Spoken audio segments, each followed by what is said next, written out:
Rewind to August 2019. Jill Bertolini was riding high on life, a successful career with Hartford Healthcare at the Hospital of Central Connecticut, Midstate Medical Center, and Rushford.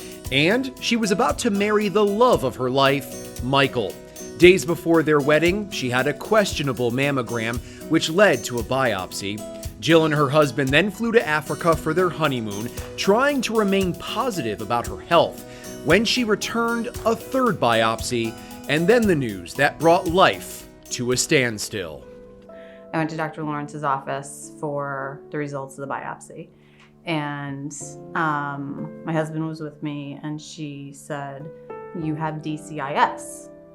And I looked at her and I said, "What is that? I don't know what that is." And then she said the words, she said, "You have breast cancer." And we were just shattered, just absolutely shattered. The cancer stage 0, the recommendation to remove her right breast. The then 41-year-old decided she wanted a double mastectomy. So I was diagnosed on October 1st, which is the start of Breast Cancer Awareness Month. And I had my surgery 30 days later. Reconstructive surgery would soon follow. A difficult road, but Jill came out strong and was ready to pick up where she and her husband left off. In September of 2020, they bought their dream home in Salem. Then suddenly, during the chaos of the move, Jill noticed she wasn't feeling right. And I started having this heartburn feeling. It was, it would kind of sit here and then it would sit here. And I had some radiating pain in my right shoulder. But again, I was like, well, that's the lymph node side. It's the move, it's the move, it's the move. But it wasn't the move, and the pain worsened. Jill ended up in the emergency room, the doctor there delivering some unsettling news. I just remember him standing in the doorway saying, "Something came up on your scan, we're going to be admitting you."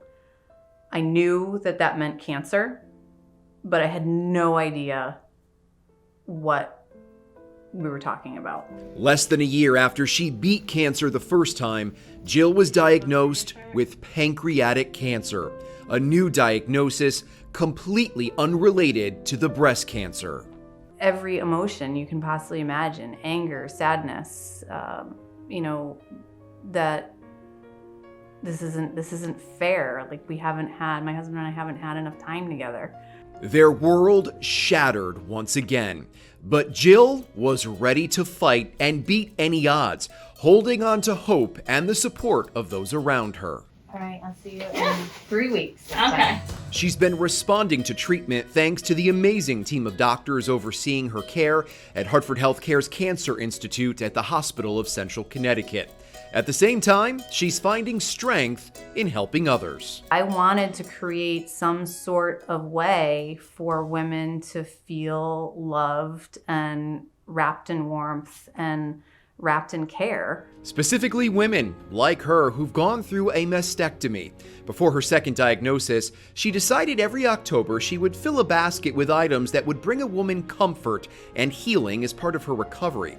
And she's remained committed, her breast surgeon then giving it to a patient who could use it. Her kindness inspiring the Jill Bertolini Symposium. Hartford Healthcare is raising money for these baskets and providing information about cancer that could save lives. The goal would be that there's enough money raised where any woman receiving a mastectomy, at least in the central region, gets one of these baskets. Just to have this extra stuff coming from a woman that went through it. I hope sends the right message, and I really hope it brings comfort to women going through this. And if this is my legacy, and as long as it just helped one woman and made her feel better, that's really all that matters to me. Making tough moments better, one basket at a time. And Jill has a message for everyone when it comes to life and living. Slow down and just take a moment and enjoy what's around you. And even if it's a bird that lands in a tree, that's a gift. And if it's the 20 extra minutes you got to spend outside going for a walk, that's a gift. If it's the 5 extra minutes you got to spend in bed cuddling with your kids, that's a gift. finding those moments and realizing that they're gifts, and to not, not take them lightly. That's definitely what I've learned, and if I could impart that wisdom on other people, that would be my goal.